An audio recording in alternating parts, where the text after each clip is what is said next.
I guess it's time to talk about something slightly controversial. A cartoon episode that's banned from airing in America for, in my opinion, a very stupid reason, but we'll get to that when we get to that. Anyways, the Powerpuff Girls. There's a good chance you probably know what this show is, since it's probably one of Cartoon Network's most well-known shows. It's one of the classic cartoons. It got a movie that was such a big flop that there haven't been any Cartoon Network theatrical movies since. There's an anime spin-off that I know absolutely nothing about. And it has an upcoming reboot that, from what I heard, has absolutely none of the original cast working on it whatsoever. So with all this, Powerpuff Girls is clearly an amazing show. So what do I think about it? I liked it.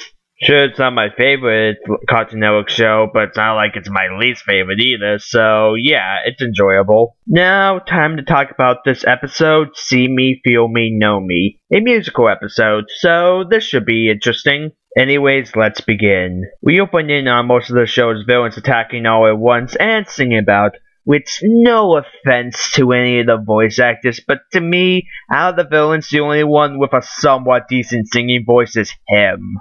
I will take control and I will plow down your city tonight. The Powerpuff Girls show up, but due to the fact that pretty much all the villains are there at once, they lose. But from the ground comes this little fellow. I heard your wishes, little girls, so here I am. Ooh, I'll solve your problems, little girls, with a wave of my hand. This here's the gnome, who is voiced by Jess Harnell, who you may know best the voice of Wacko Warner on Animaniacs. So, in other words, he went from talking like Ringo Starr to singing like Jack Black. Anyways, the gnome tells them they get rid of all the evil in the world, but in exchange, he wants them to give up their superpowers. After singing about it for a bit, they decide that it's for. Plus, as an added bonus, they get to be normal girls now. So they agree. So the gnome does get rid of all the evil in the world, and the citizens of Townsville decide to stop worshipping him. Which now it's time to get to the controversy about this episode. Some people believe that the gnome here is sending a communist message because of this. Which to that I have to ask this. Do you not even know what communism is? The idea of communism is to make all citizens equal by destroying social classes, which Gnome here says nothing about that whatsoever. He just has people worshipping him like a god. Last time I checked, that's not called communism, that's called a cult. So, if people had to find controversy with this episode, they made it controversial for the wrong reason. Though, there's another contributing factor to this. Professor Utonium's song, where he says that the gnome made all the people choose security over freedom, and that's a bad thing because... Wait, why is that really bad? Freedom! Well, yes, freedom is important, but do you have anything else to add? Well, yes, but do you have any other points to your argument? Freedom! You have nothing to back yourself up, do you? Okay, forgive me, Professor, but for someone who was able to make life out of stuff you could find on the spice rack, I would expect you to be able to back up your own arguments. The girls mention how the power's gone, but the professor convinces them with his lack of an argument, and then they use the powers to fly.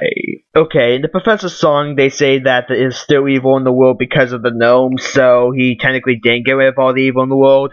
I'm calling bullshit on that.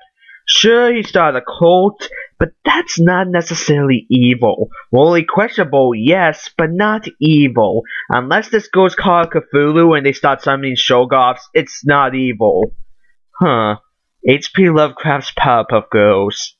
Someone get to writing that. Anyways, the girls break into the gnome's lair, saying about how that can't be good without bad, and he ends up falling off of the giant rose, making a big dramatic speech that I'm going to save for the post-credits clip, and then he explodes. Then they, the townsfolk and the villains, sing about how come they can't get along. Not even a minute ago, the girls were singing about how they can't be good without evil, and now they're trying to be nice to the villains. Okay, there's continuity errors, and then there's short-term memory loss. So that was See Me, Feel Me, Know Me. Why was this banned in America? Seriously, it was supposedly communist undertones, but if you watch the actual episode, those are completely non-existent. So I can only assume that was banned because someone's mom was a dumbass and complained. So you hear that, someone's mom? Fuck you, you dumb bitch. I mean, if this episode wasn't banned from airing, it probably wouldn't be as well known as it is. I mean, if you get down to it, it's just a somewhat average episode that happens to be musical with okay singing, with a one-off villain who's not really that villainous. Shouldn't it just be treated like that? But I guess we can't have that because people like to draw attention to themselves by bringing controversy where there isn't any. Hear me, elders from the earth. Hear me, elders from the sea.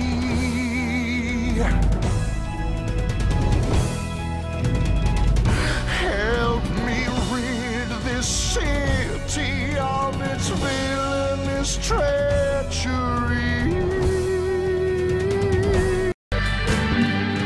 As I descend to the earth, and I view the universe above me, I realize that life evolves, revolves, and dissolves completely around the opposites.